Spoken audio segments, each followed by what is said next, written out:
Australia, and welcome to the BAP. It is the 27th of November 2016. My name is Franco, and joining me as per usual, without any funny tomfoolery in their names, is Jason and Dean. Welcome, gentlemen.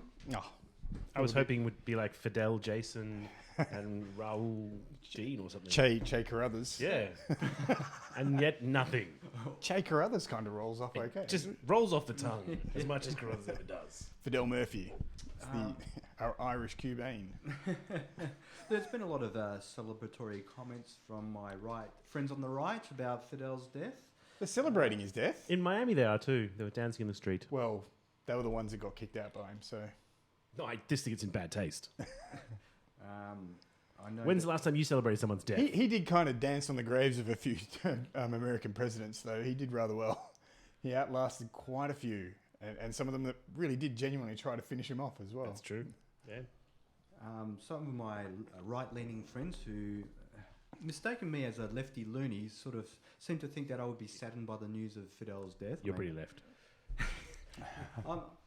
I'm not that big a fan of Fidel, to be honest. I think he was an interesting man. You at seen the time. Jason's Fidel Castro tattoo? But to assume that just because you're left or progressive that you're a hardened fan of Fidel is do we make ludicrous. the same assumptions about right-wingers? Are they racist? They're all... Or you must love them. I'm like, not at all. I guess we do similar... Happens when someone goes, you must love cat. You're like, that's centre-right pig. You fucking sold out a long time. I mean, to be honest, as someone who tries to not buy when it comes to politics, I like that sort of thing, but it seems that whenever you argue with themselves... You're about to being from the generalise here. You're aware of that? Yes. No. Well, I'm saying they self-declare themselves as being from the right, and when they say, "Oh, you're a loony left," and I try and explain to them, "Well, that's not actually the case, and this is what I believe," and so forth. It just it fries their mind. Yeah. Whenever you try and break their stereotype, they just can't handle it. But that's right. This is the same crew that think that President Obama was a Kenyan Marxist. or maybe the ones that believe about Hillary Clinton, child pornography through a pizza shop. Another thing I wanted to bring up because Child we might pornography have to step back into the... Well, that wasn't the reason why I got off, but apparently there's heaps of fake news, and there's these Macedonian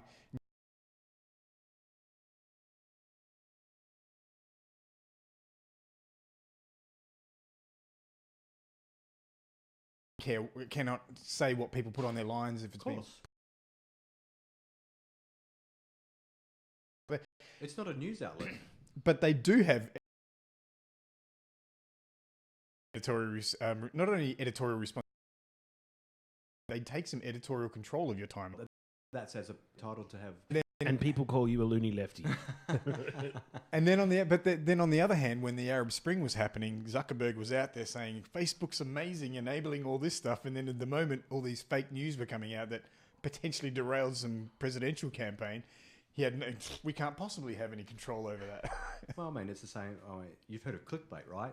Yes. Facebook's, Yeah. is a notorious place for that. At the end of the day, Facebook's not a news outlet. No, but a lot of people, you'd be surprised how many people get their news from many people, that is their primary source of Yeah. news. And they're That's stupid for that. They are. But your average person who's just living their life and isn't really aware or doesn't want to go seeking out other news outlets, that is where they would get a lot of news from. So, Yes. so these fake stories being churned out by Macedonian teenagers. Well, and the wet Alsatian. Yeah, that's right. Do we Just have, as good. I mean, do we have to spray paint on every dog it might bite? Do we have to put fences around any cliff top to stop people walking off it? I mean... I'm guessing yes. I think you might. If you're stupid enough to take Facebook as your primary news source, then... It's not a matter of stupidity. It's like, I recommend you should go to the top of a building and test if you can fly. Yeah, but it's not a matter of stupidity. Don't start at ground level. Don't be like a duck. News geeks like us that seek this stuff out, then, we're going to call other news geeks stupid if they went to Facebook and got their primary news. But people who are living their lives, they don't. That's why the Wet Alsatian still exists as a newspaper, because it's easy. Well, easily digested. And it's... I go to this thing called Google. The stories promote. Yeah, well, if you're going to put that much stock in it, I guess there should be some requirement. I think you can hit the share button before or something. if you're the kind of person who believes that the Clintons are connected to a child pornography, you're not going to believe Google. I've never even looked. Conspiracy. Like, it may well come back. It's going, hey, this. The confirmation bias. So there's Well, yeah, individuals who are looking for. But Google just links to the top ranked sites that feature the search keywords you've entered. If you type in Hillary Clinton child pornography, there's a pretty good chance it won't be Hillary Clinton is not involved in child pornography. That is the top link. It's probably going to be that is the most referenced. Once again, you have to put a bit more effort into how you use the Google platform. For stated a few results that confirmation bias as opposed to, okay, you want to try and structure your search, and obviously this is going to get beyond most people's abilities. But it's good for radio. Is, we can talk some search terms out. Is try and put some counterpoints into your search to try and surface some of the alternate arguments. You're making that extra step to do a search. So most people don't want to do that. When you Google for news on Donald Trump, do you type positive news about Donald Trump, world savior, all-round nice guy? Usually just type in Donald Trump and you get all sorts of garbage. But a lot of that could be bias. It's just the top stuff that the leftist the elite media want you to see. Or the Macedonian news mills want you to see, which they're churning them out. Because apparently that was where most of these were being churned out. Was this related? A couple of guys having a really good laugh. They were like, "Oh my god, look how many hits we got today!" Teenagers having an excellent cottage industry. Actually, apparently, someone out trolling Milo Yiannopoulos. Oh, fantastic! He's a professional troll. Yeah, he is. Excellent pronunciation there, by the way. I struggled with that. I'm pleased it came out anywhere near how it should. Do we want a douchebag filter? Yes. So, my big find for the week, which I've been meaning to get to for a while, Westworld. I haven't started that yet. I've heard great things about it. It is great. What is the 2-sentence synopsis? Do you guys at all remember... Robot Cowboys. Robot Cowboys, 2-word synopsis. That's it. Have you seen that Simpsons episode of Itchy and Scratchy Land where they go there and then the Itchy and Scratchy robots go crazy and try and kill everyone? Right, that was based on the book. Oh, really? Same story. There's a 1970s movie called Westworld. Yep. And it's very simple. It may also apparently be the first time the idea of a transferable computer virus was used in pop culture as well. Because it was like one of the phrases in there was computers catching a virus. How is this possible? I wish this was TV because the way Jason presented that with facial expressions was gold. I love the way that in the 1970s this was used as a reference, and yet in Independence Day, which was 92 or something, it was still just completely unbelievable when they went computer virus. And the fact they had 20 years to refine this, had no idea what they were doing. Anyway, Westworld, the TV series, is not quite so simplistic as a bunch of robots just going mad and killing, basically fucking up their programming and killing people. Yet. Although so it's very much more an exploration of what it means to be human, what it means to be artificially intelligent, and the fact that they've set up this Westworld theme park, like it's the closest. It's a fantastically realized idea of a real version of a massively multiplayer online game. You can imagine this happening. Like once we had robots, you could imagine once you have robots as real as this. So you step into this world. And it's like you're in the World of Warcraft or something like that, where you can do what you want. You have side missions and stuff, and you can just be a dickhead and just start shooting and killing people. Grand Theft Auto. Grand Theft Auto, exactly. Having sex with whoever you want, basically, in there as well. Because the robots are there to acquiesce to any of your desires. And you step in and you can choose to be a white hat or a black hat. You can pursue the evil path or the good path. It's a fantastically realized version of an actual computer game. Can I be a fedora? So the commentary they're making is about how human. The first few episodes are very much about how humans behave, not how much about the AI. So when there's repercussion-free environment, how humans actually behave in that environment. You can imagine though how the robots learn what humans are like based only on these negative behaviors. The premise, the basic premise is that they've introduced some new programming to make these robots more human-like because they're pretty close already. But they've introduced this idea of the reverie. They start because normally their memories are wiped and they remember nothing. Now they start to learn to remember little bits, so because it builds on their personality. But this is where the complication starts coming in, because these are robots who essentially are the only thing they're remembering is being shot or raped every night, sort of thing. So they're having nightmares; they're not dreams, or some of their previous sort of incarnations and things like that. But it's fantastically realised. They have a huge organisation that's setting up these narratives that the tourists can come in and pursue or not. Because one of the guys who designs all these exquisite narratives complains that, they're fantastic stories until one of them just decides they're going to shoot someone or fuck someone. And then it all goes out the window. They just kill one of the major NPCs or something like that. No, it's great. It's a fantastic show. Well worth watching. And of course it builds up, and the idea is it explores the AI side of robots. And So Asimov style exploration? yeah, so at the moment, robots are not meant to be able to harm humans in any way. Mm-hmm. Of course, that's no giveaway that may go horribly wrong at some point. You know, it's always with those rules. You know, you're not allowed to directly harm humans through your actions. Doesn't stop your inaction. Doesn't stop you doing something. You know, Yeah, I don't think they're telling getting. a bunch of other robots to do a series of small tasks that seem completely unconnected yet result in someone's death. I don't think they're going to ask the robots to even litigate it that much, Dean. It's just the Are you saying robots. there's no robot Some of the lawyers? robots are basically they're becoming completely sentient and going, "This is fucked up."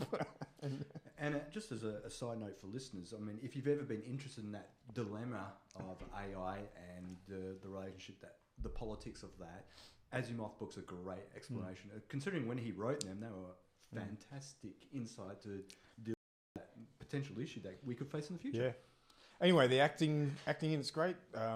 Anthony Hopkins is brilliant, and They spent $100 million on that first season. That- $25 million on the pilot. The pilot is better than the movie, and the production value in it is just astounding. Well, like I said, Absolutely 25 million. Probably spent more on it than they did in the 70s. It's up there with being HBO's most expensive shows, so I hope it sticks around. I think they finished the first season, and I can't imagine. But I they mean, wouldn't. Western as a genre doesn't have a broad appeal, and science fiction as a genre doesn't have a broad. Like, I don't know how much overlap there is between people who love westerns and people who love science fiction. I mean, they cancelled Deadwood, people who which was like amazing. gaming. They This is a gamers movie, if anything, as well. Well, maybe it'll be okay. I As just I said, worry about this. Deadwood was fantastic. They cancelled that. They cancelled Rome in the past. They haven't cancelled anything lately. Rome didn't get cancelled. It played out its 2 seasons that they'd intended. I don't think it really got cancelled. It had a story arc that it was playing out, and it played it out.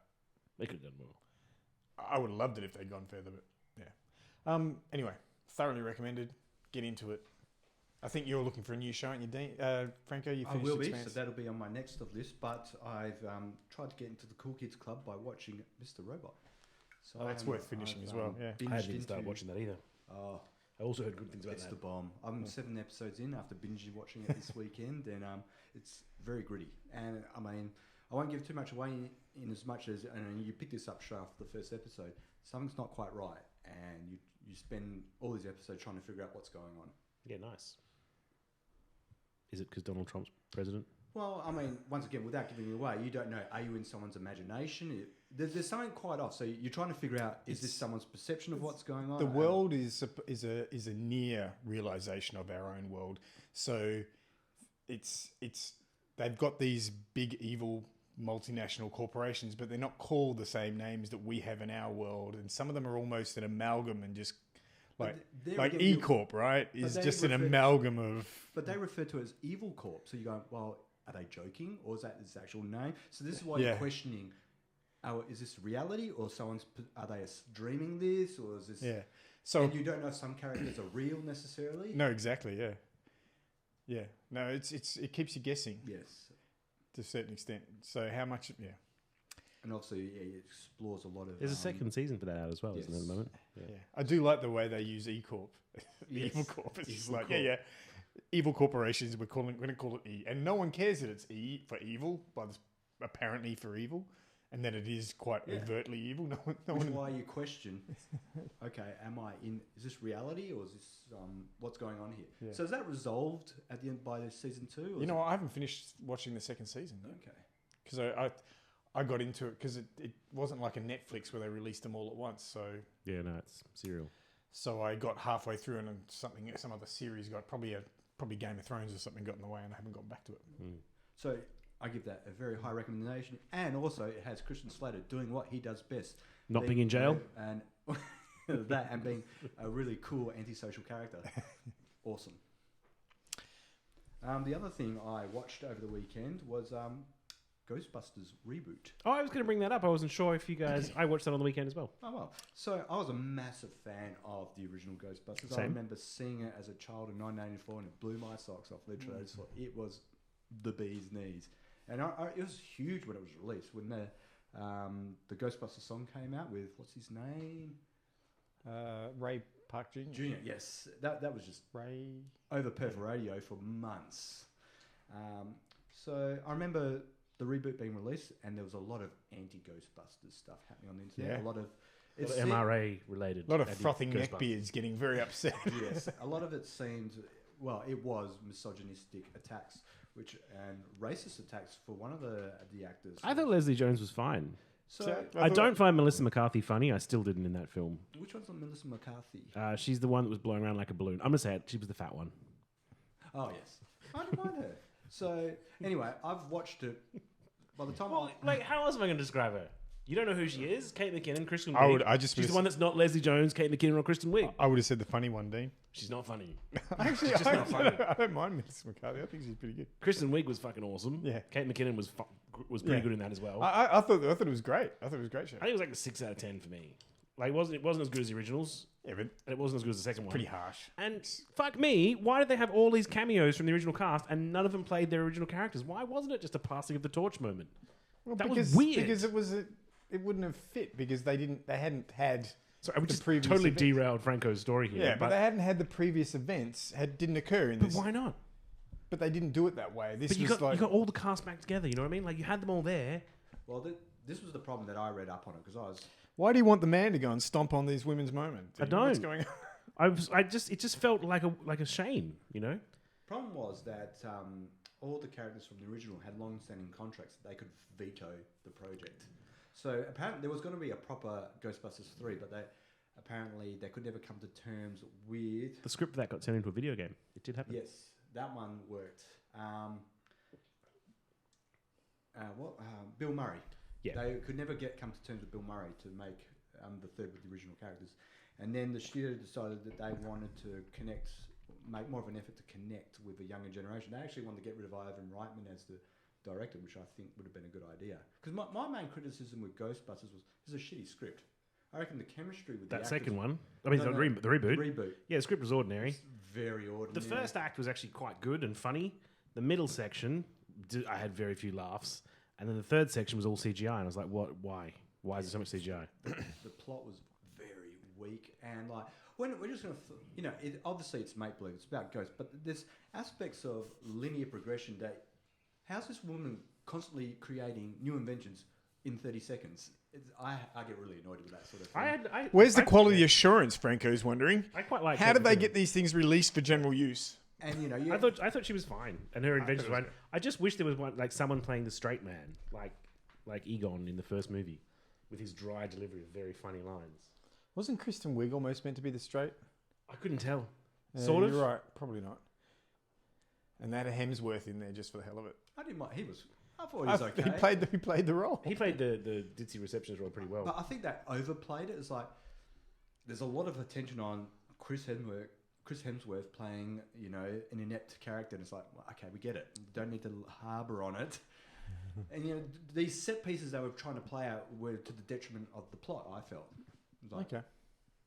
Yeah. Like testing of weapons in the alleyway. They did that twice. It was like, okay. Yeah, that was the balloon moment that I hated. Yeah, very clumsy. And obviously, you could see a lot of this was just from gutted editing.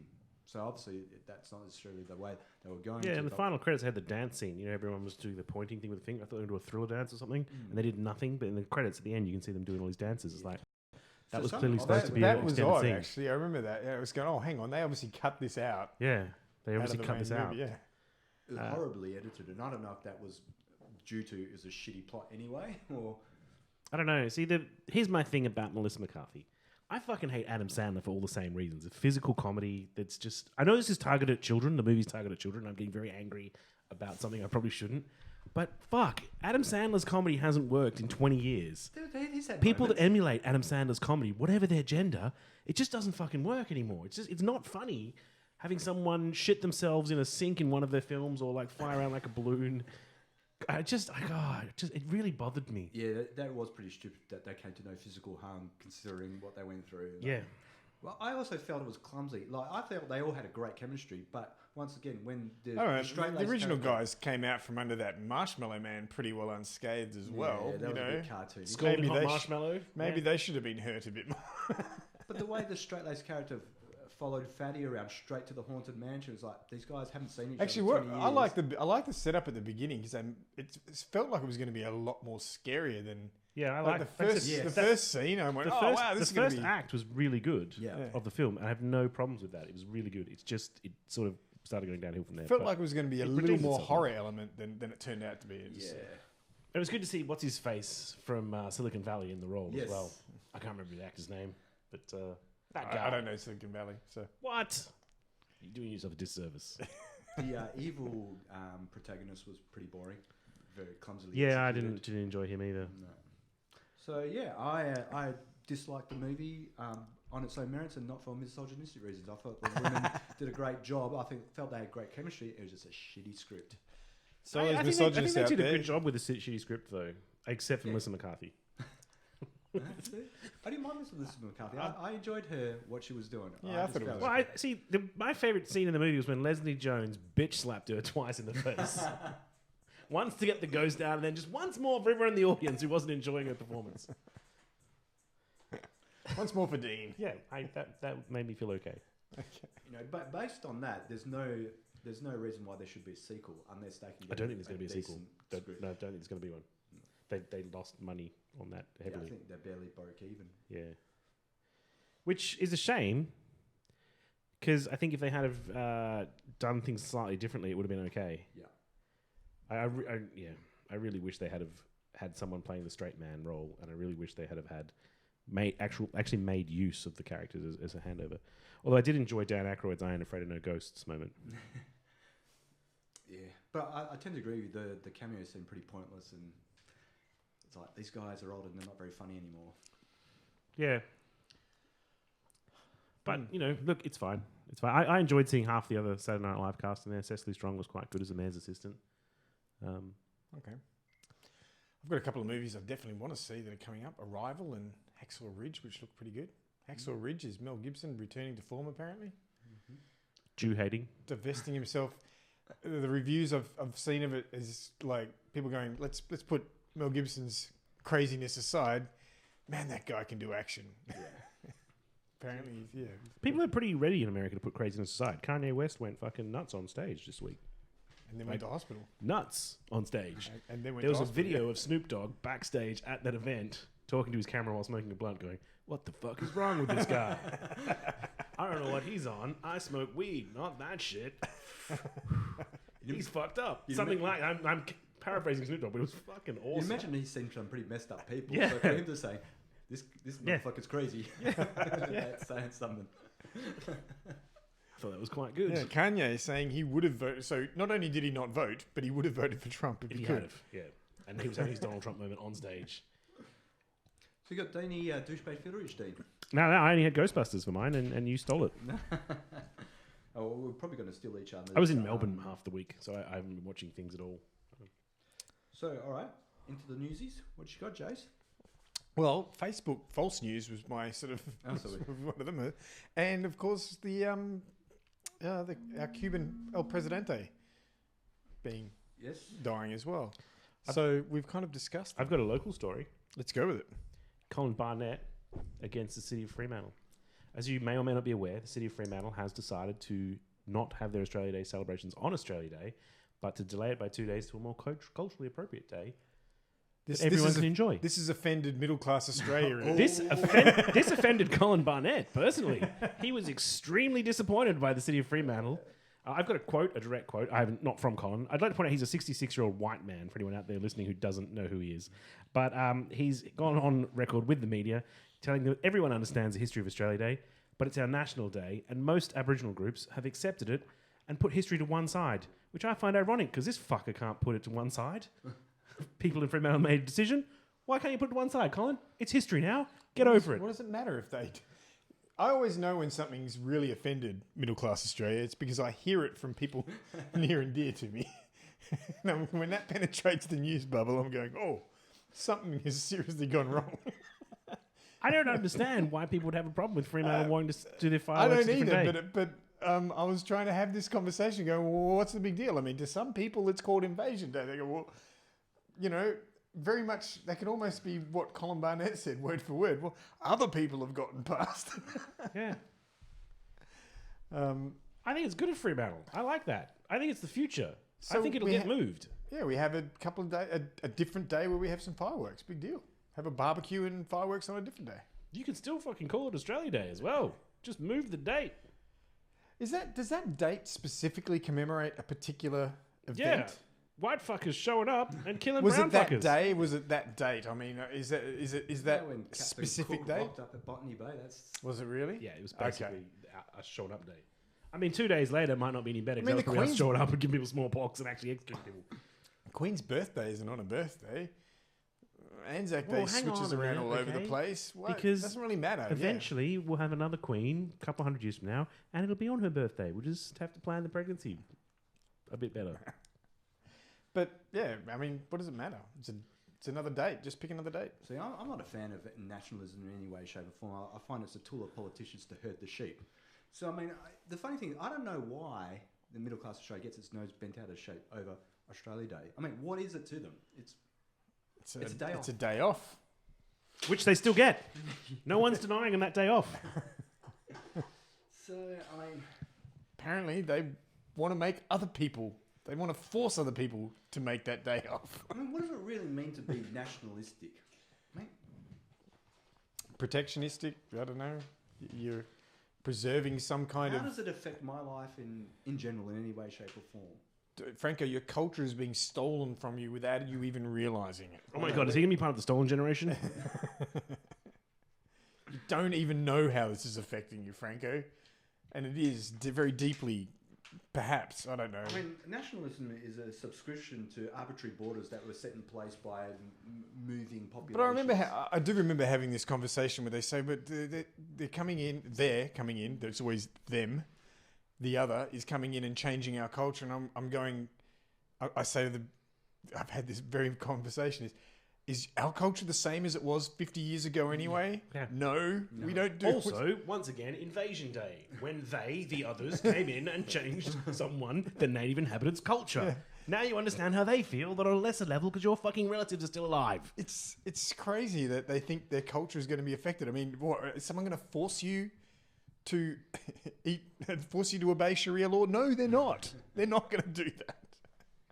Yeah, it's random. It's bizarre. And I would have thought Colin Barnett, being somewhat unpopular as he is, would need all the friends he could get, and maybe he would talk this up. Like, no, but I don't. I see it the other way around. This is a way he mainline can. this stuff for popularity. Yeah, this stuff appeals to the very people that voted Tony Abbott in last time. Stuff like that, you know. I thought you were going to say that voted Colin Barnett, and then I was going to be all shut down. Well, yeah, that would have shut you up a little. I was in bit. a taxi the other day talking to this guy, and he was like, "I don't even know anyone that voted for Colin Barnett. Yes, the you guy's do. an idiot." And I was sitting there thinking, "I know someone." Of course, I didn't say anything. No, you don't, because you're ashamed, aren't you, Dean? You're I ashamed. wanted of my it. football stadium, and I got it. That's you voted for your football stadium from your ivory white perch of privilege. It's a pretty good view of the football stadium as well. It was an interesting news week. My favourite minister, Attorney General, Oh, George Brandis. Georgie Boy Brandis. Is he still a minister? Well, we will see this week coming. He's probably fine. More news came out as to the origins of the spat between the Attorney General and the Solicitor General, Justin Gleeson, who resigned. This was all to do with, believe it or not, the collapse of Bell Resources, the failed investment vehicle of Alan Bond. So The man who just keeps on giving. So Scandal after scandal. I'll go back a bit to explain why this stoush between the Solicitor General and Attorney General came about. But you need a little bit of backstory to this. Of the Bell Resources collapse. So there's a collapse of Bell Resources in 1991. It's the largest civil litigation case in Australian history, or Yes, something. still like that. going It's as been well. going for And 20 it's- years. absolutely. So finally, after many years of litigation, in 2013, finally the liquidators and the banks agreed to a settlement which created a pool of $1.7 billion to be paid out to the creditors, of which the major ones are the WAIC, the West Australian Insurance Commission, the Australian Taxation Office, and two other legal parties that I wasn't able to find out who they were. They're banks, I'm pretty sure. Don't know. Well, because this is because apparently those other legal parties were trying to jump in ahead of the others. Okay.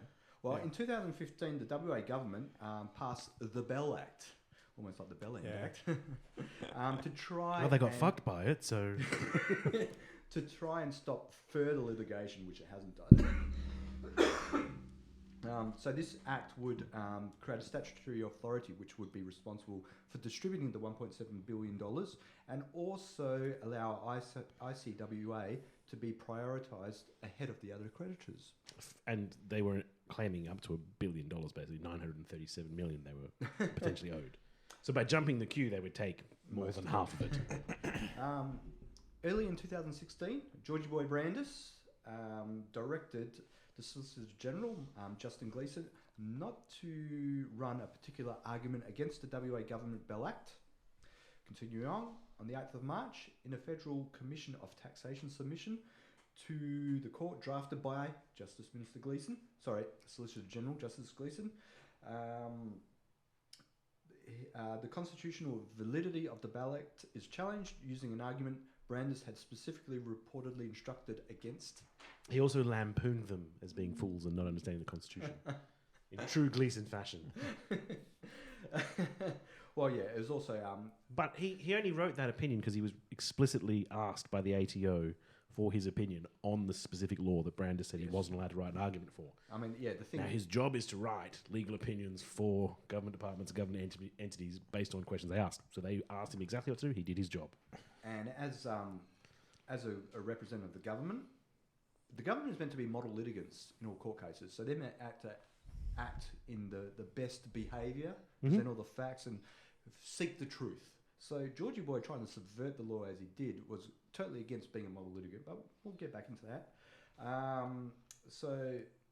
On the 8th of March, I talked about that. On the 4th of May, Brandis makes the legal services direction, which pretty much states that no one's allowed to go directly to the Solicitor General anymore. Without going through George. And then we get That's why that was made. So it was the Bell Group Act. Yeah. That Bell Group litigation is crazy. I had to do a little bit of research on this for some other sort of avenue that I was working at, and the time frame that they got to work on and the kind of funds that lawyers were sucking out of this situation, like there was a decision made against the banks because it was found that the banks loaned Bondi the money while he was clearly insolvent. Yes. So that should have been unsecured, which is why the banks. Which is why the banks had to And the dosh for that. That's right. 4 years. It was 4 years until even though the decision was against, they tied it up for 4 years until they made as long as possible and probably suck as much of that money out that won't get to any. The other thing I found interesting with this story was the fact that it was leaked to the a source in Canberra. Now, my current theory that source was probably Christian Porter, as he used to work here as our Attorney General. He seems Attorney General if a certain George Brandis no longer had a job. And I wouldn't imagine that it would be very hard for him to contact the West Australia. He probably knows journalists there. Probably knows. It was an interesting, particularly the way they was very sympathetic to the position, is that they'd been done hard by someone who was formerly in the West Australian government, Yes. such as Christian Porter. Mike Nayan was very upset within the Labor parties, obviously the West Australian Party, Liberal Party and the Federal Liberal Party. Yeah. Very unhappy with the way.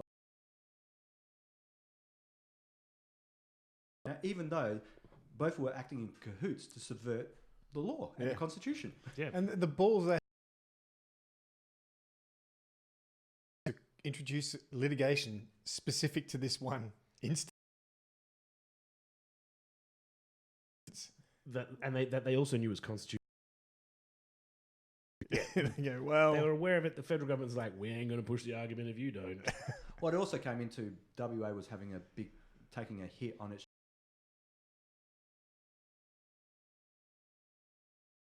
The more I find out about Justin Gleeson, the more I like him. He was just like, no, that. So, Sorry, George, in legal speak. Yeah. Sorry, George. And sink your little battleship. How far are the Greens and the Labor Party going to take the coalition to task over this? Brutal as the Senate inquiries used against Gillian Triggs and Justin Gleeson. And treated poorly by a Senate inquiry. I can't see that happening. I would imagine that Brandis is pretty toxic.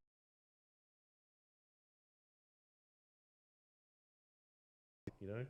It's tough. It's tough. He's not got many allies. He might need Georgie Boy around. I don't know. Because he's a key.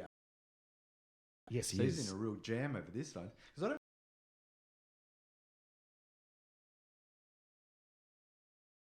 job waiting for him anymore, has he? None of the lawyers.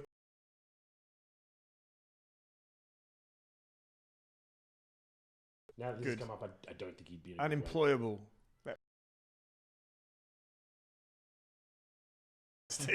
Well, you never know. He might have made a diplomat, you know.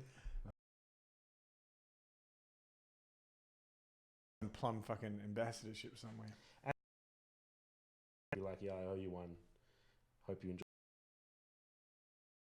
Be I don't nice. know. Interestingly enough, I mentioned earlier Tony Abbott backbench again.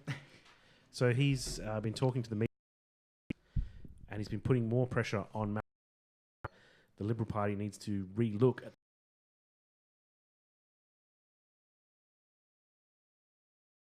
Actually, they need to stop spending money they don't have. Have they passed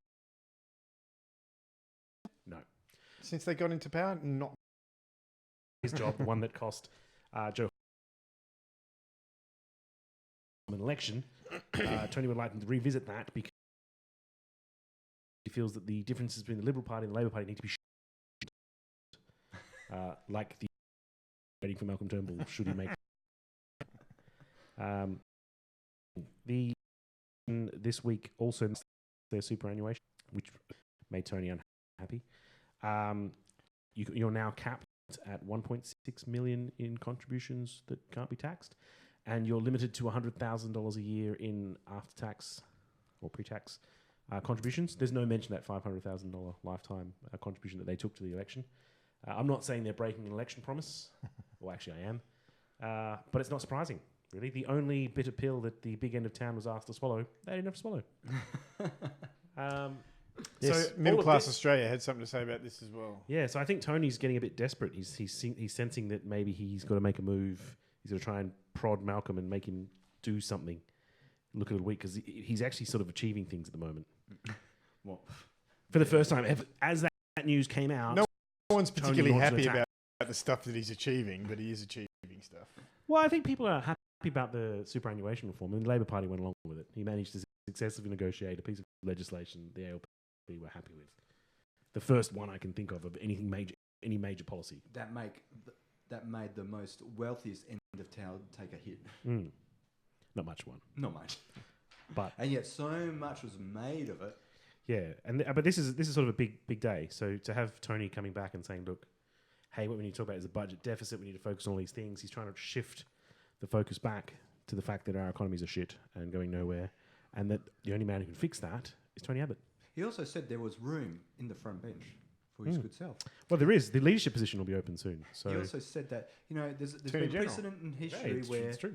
you don't need to idolise the leaders in play to be able to contribute to the front bench. He cited Costello and Howard as people who didn't particularly like each other, but were able to work as a team. What portfolio would he get? Apart from obviously apart from Supreme Leader. women. Again. I mean, Minister for Women. That was probably his strongest performance. Think of all his achievements for women in Australia while he was Prime Minister. Does he have the same chief of staff or? Peter Credlin? No, she's a journo now. She works for She's Sky a News. journalist now. Well, sorry, she's a commentator, I guess. She's a hack. Well, She's she's not bad with her She's political interesting. analysis. She's not bad. She knows how to knife the enemies she made. Well, Yeah. She In knows where the government. bodies are buried, and she knows. No one ever said Peter Credlin was stupid. She was actually No, quite she was the sharp. brains of that operation. There's no doubt. The other thing that I found interesting... She wasn't the one eating onions. I am going to do something crazy. I'm going to defend Peter Dutton. Interestingly enough. From what? Well- Sniper fire? You... yeah, pretty much. Serpentine, Pete, serpentine. You're familiar with the Sky News interview he did with Andrew Bolt? Yes, I am. Made the claim that ex-Prime Minister Malcolm Fraser made a mistake by letting in the Lebanese refugees. And the Sudanese. I actually went and watched the actual interview, and I think Peter Dutton got harshly done by. The main instigator of all this was Bolt. If you watch it, Bolt is actually badgering Dutton to go down this line. Dutton actually tries to go down a different path. So basically, Bolt's main accusation Does it is... involve sort of hand signals?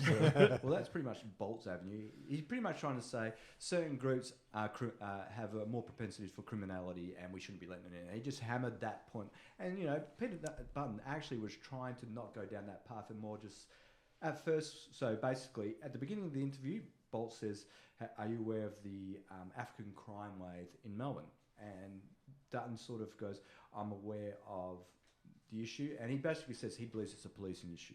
He's not trying to suggest that it's a community issue necessarily. He tries to hang the Andrews Labor government out to dry, saying they're not being hard enough on law and order, but not trying to go down the path of it's an immigration problem.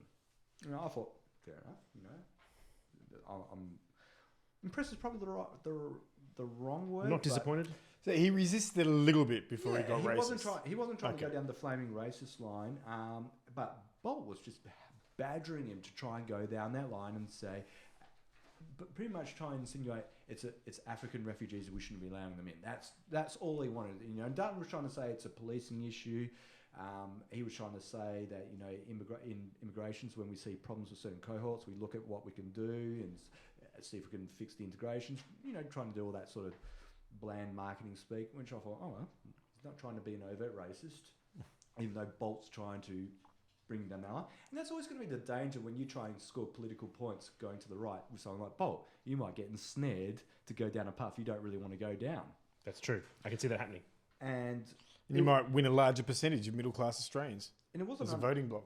It wasn't It's until a danger. It's near a real the danger. end of the interview that Dutton parroted Bolt's comments about Malcolm Fraser making a mistake with Lebanese. And it was like, after being badgered relentlessly to the point to go down that path, he left him no room that he had to parrot that statement. So what I found a bit annoying is that Dutton's copped most of the blame for it when it was actually Andrew Bolt badgering Dutton to go down that path. And, Dutton's a big boy, but I think He doesn't have to parrot, though. he doesn't have He could be like, I'm sorry, Andrew, you're wrong.